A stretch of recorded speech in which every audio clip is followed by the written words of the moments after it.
1825টা দিন আর 73,800 ঘন্টা। আমাদের সম্পর্কটা কোনো সস্তা গল্পের মতো ছিল না।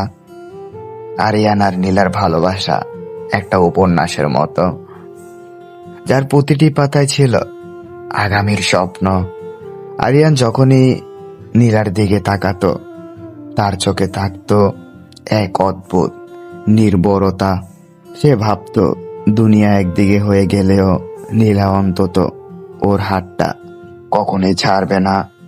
কারণ আরিয়ানের কাছে ভালোবাসা মানে ছিল শুধু নীলা। আরিয়ান ওর জীবনের প্রতিটি গল্প পরিকল্পনায় সাজিয়েছিল নীলাকে কেন্দ্র করে। ওর উপন্যাসের প্রতিটি টাকা জমানো ছিল নীলার জন্য, একটা সুন্দর ঘর বানাবে বলে। কিন্তু ভাগ্যের কি নির্মম পরিহাস, একদিন হঠাৎ করে নীলা জানালো সে আর থাকতে পারছে না। কারণ অন্য একজন, যে আরিয়ানের চেয়েও হয়তো বেশি যোগ্য, কিংবা যার কাছে নীলা নতুন কোনো মায়া খুঁজে পেয়েছে। 5 বছরের স্মৃতিকে 5 সেকেন্ডের ধুলোয় মিশিয়ে দিয়ে নীলা চলে গেল। আরিয়ান সেই দিন কাঁদেনি, শুধু পাথর হয়ে চেয়েছিল। সে বুঝতে পারছিল না যে মানুষটার প্রতিটা নিঃশ্বাসে সে নিজেকে খুঁজে পেত। সে মানুষটা এত সহজেই পর করে দিল কিভাবে। এখন আরিয়ানের ঘটনাটা নিঃশব্দ, ফোনের নোটিফিকেশন টুনটান এখন আর আগের মতো বাজে না। সে মানুষের ভিড় এড়িয়ে চলে, কারণ সবার প্রশ্নের উত্তরে মিথ্যে হাসি হাসতে হাসতে সে ক্লান্ত। কেউ যখন জিজ্ঞেস করে নীলা কেমন আছে, আরিয়ান শুধু আকাশের পানে চেয়ে থাকে। সে আজও রাতে ঘুমাতে পারে না।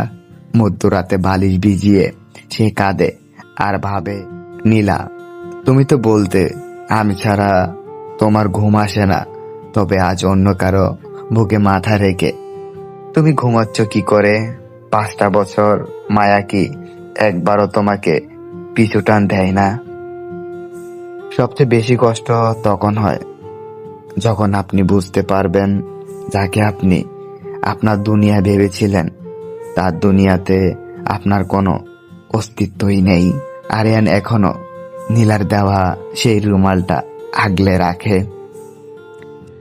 সে এখনো সেই রাস্তা দিয়ে হাঁটে না যেখানে নীলার সাথে প্রথম দেখা হয়েছিল। মানুষ বলে সময় সব ঠিক করে দেয়, কিন্তু আরিয়ানের ক্ষেত্রে সময় যেন থমকে গেছে। সে বেঁচে আছে ঠিকই, কিন্তু তার ভেতরটা অনেক আগেই মরে গেছে। সে শুধু চেয়েছিল নীলাকে আপন করে পেতে, কিন্তু শেষমেশ সে নিজেই নিজের কাছে পর হয়ে গেল। ভালোবাসা আসলে সবাইকে হাসায় না। কিছু মানুষের কপালে ভালোবাসা আসে শুধু নিঃস্ব করতে। আরিয়ান হয়তো কোনোদিন অন্য কেউকে ভালোবাসতে পারবে না, কারণ তার 5 বছরের সমস্ত ভালোবাসা সে একজনের কাছেই আমানত রেখে এসেছিল, যে আমানতটা নীলা ফিরিয়ে দেয়নি, বরং অবহেলায় ছুঁড়ে ফেলে দিয়ে চলে গেছে।